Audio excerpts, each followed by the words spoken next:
বিশেষ কি আছে সব কিছু আমরা তুলে নেওয়ারটা কি কারণ আছে? কারণ হচ্ছে সরকারের বিভিন্ন যে স্কিম আসছে, পরবর্তীকালে যে স্কিম আসবে, এই সমস্ত স্কিম আপনাদের বাড়িতে কি আছে না আছে সেইটা দেখে সরকার ডিসাইড করবে আপনাদের কি লাগবে।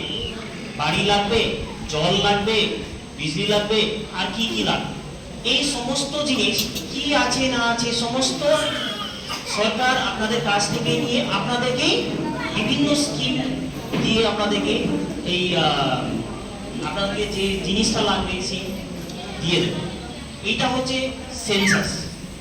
আমাদের সেন্সাসটা শুরু হয়েছিল 1881 থেকে, আর এটা হচ্ছে ভারতবর্ষ 16তম সেন্সাস। আমাদের সেন্সাস স্টার্ট আজকে থেকেই হচ্ছে। আজকে থেকে হচ্ছে সেলফ ইনুমারেশন ফেজ, यानी আপনি নিজেই করতে পারেন, নিজে আপনি ফিল আপ করতে পারেন। আজকে থেকে 15 তারিখ পর্যন্ত আপনারা নিজেই বাড়িতে বসে নিজেই মোবাইল থেকে আপনারা ফিল আপ করতে পারবেন। তার পরবর্তীকালে 16 আগস্ট থেকে 14 সেপ্টেম্বর পর্যন্ত আপনাদের বাড়িতে এক একজন ইনুমারেটর চলে আসবে, স্যার ম্যাডামরা চলে আসবেন। ওখানে আপনারা পাবেন 33টা কোশ্চেন। ওই 33টা কোশ্চেন ওনারা মোবাইলেই, এইটা হচ্ছে ফুললি ডিজিটাল, यानी কোনো কাগজ মাধ্যমে নেবেন না, ফুললি ডিজিটাল মোবাইল থেকেই নেবেন। 33টা কোশ্চেন আছে, এই 33টা কোশ্চেন নেবেন। এবার আপনারা কেন করবেন সেলফ ইনুমারেশন? দুটো কারণ আছে। একটা হচ্ছে আপনি যখন নিজেই করছেন আপনি 33টা কোশ্চেন নিজেই দেখতে পারবেন, আপনি স্যাটিসফাইড হয়ে যাবেন আমি কি করেছি। সেকেন্ড হচ্ছে আপনি আমাদেরকে যেটা সবথেকে গুরুত্বপূর্ণ জরুরি তথ্য যার মাধ্যমে আমরা পেয়ে থাকি সেটা হচ্ছে সেন্সাস। লাস্ট সেন্সাস আমাদের 2011 সালে হয়েছে এবং প্রত্যেক 10 বছর পর আমাদের সেন্সাস হয়। দুর্ভাগ্যবশত যেটা আমাদের 2021 হওয়ার কথা ছিল, 10 বছর যদি আমাদের গ্যাপিং হয়, সেটা না হয়ে আমরা অনেক লেট অর্থাৎ 2026-এ এসে আমাদের সেন্সাস শুরু হচ্ছে। মানে প্রায় 15 বছর পর আমাদের সেন্সাস হচ্ছে। ফলে বিরাট একটা ফিগার আউটের জন্য খুব যেটা জরুরি এবং এটা অনেকটা চেঞ্জ আছে। তো সব থেকে গুরুত্বপূর্ণ হচ্ছে আজকে যারা আমরা ইনভাইটেড আছেন এই কাজের জন্য, যারা গ্রামে গিয়ে বুথে গিয়ে বিভিন্ন সংসদে গিয়ে কাজটা করবে, তাদেরকে আপনাদেরকে ডাকা হয়েছে এবং তার সঙ্গে আরও যারা আমাদের জিপি লেভেলে কাজ করে তারাও রয়েছে।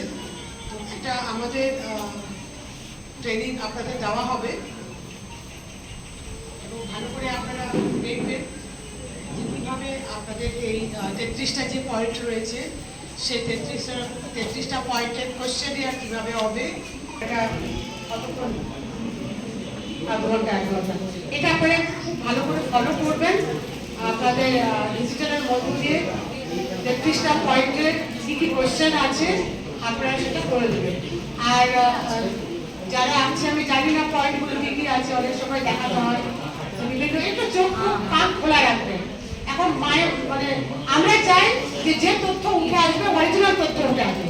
এমন হয়ে গেল যে কিছুদিন দেখেছি, এর আগেও দেখেছি যে বাড়িতে দেখা গেল যে 4 টাকার গাড়ি আছে, বাইক দেখিয়ে দিয়েছে, অথচ ওদেরকে মানে যারা গরিব আছে তাদেরই কিছু নেই, আর যাদের আছে তারাই লুকিয়ে দিয়েছে, তথ্য লুকিয়ে দিয়েছে। এই তথ্যের উপরে অনেকটাই ডিপেন্ড করছে অনেক কিছু। আমি এটা বারবার একটা কথা বলছি, এই তথ্যের উপরে অনেক কিছু ডিপেন্ড করছে। এই যে অন্নপূর্ণা যোজনা, এখনো পর্যন্ত আমার মাথার মধ্যে ঢুকছে না যে অরিজিনাল ক্রাইটেরিয়া কি। এক একজন এক এক রকম ক্রাইটেরিয়া প্রত্যেক দিন বলছে, এক একজন মিনিস্টারও এক একদিন এক এক রকম ক্রাইটেরিয়া বলছে।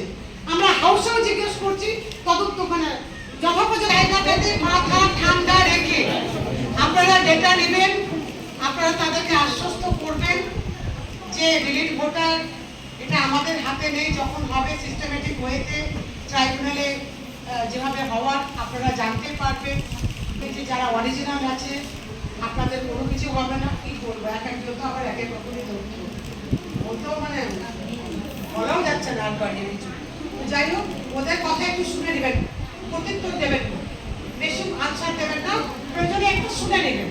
আর দেখুন একজন যার ভোটার তালিকা থেকে নাম বাদ চলে গেছে এবং আজকে আমাদের ভোট হওয়াও 3 মাস হয়ে গেল, এখনো পর্যন্ত ডিলিটেড ভোটারের ফিউচার কি, কখন কতদিনে তাদের নাম আদৌ ভোটার তালিকায় কখন উঠবে এখনো পর্যন্ত কিন্তু আমরা জানতে পারলাম না।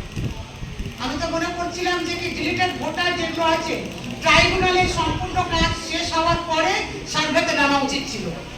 আমার ব্যক্তিগত অভিমত যে ট্রাইব্যুনালে যেসব কেস আছে সেটাকে কমপ্লিটলি সলিউশন করে যদি এখানকার না থাকে যেখানে আছে পাঠিয়ে দিই, অসুবিধা নেই। কেউ বাংলাদেশ থাকলে বাংলাদেশে পাঠান, কেউ পাকিস্তানে থাকলে পাকিস্তানে পাঠান, কিন্তু অরিজিনাল যারা ভোটার তারা ট্রাইব্যুনালে নাম ওঠার পরে সার্ভেতে আমাদের যাওয়া উচিত ছিল, আমার ছোট্ট থিঙ্কিং এ। কিন্তু যাই হোক, সরকার ডিসিশন নিয়েছে, ডিসিশনের বাইরে আমরা নাগরিক হিসেবে আমরা যেতে পারি না। এবং যারা আমরা কর্মকর্তা বিভিন্ন জায়গায় আমরা কাজ করছি, কেউ জনপ্রতিনিধি হিসাবে, কেউ বা আমাদের রাজ্যের প্রশাসনের দায়িত্বে রয়েছে, ভিডিও লেভেল থেকে শুরু করে সমস্ত লেভেলের যারা আধিকারিক, আমাদের যেটা উপর থেকে ইনস্ট্রাকশন এবং আমাদের সারা ভারতবর্ষের নিরিখে, পশ্চিমবাংলার নিরিখে যেটা ইনস্ট্রাকশন আমাদেরকে ফলো করতে হবে। যাই হোক, এই কয়েকটি কথা বলে সকলে আমি জানি খুব ভালোভাবে আপনারা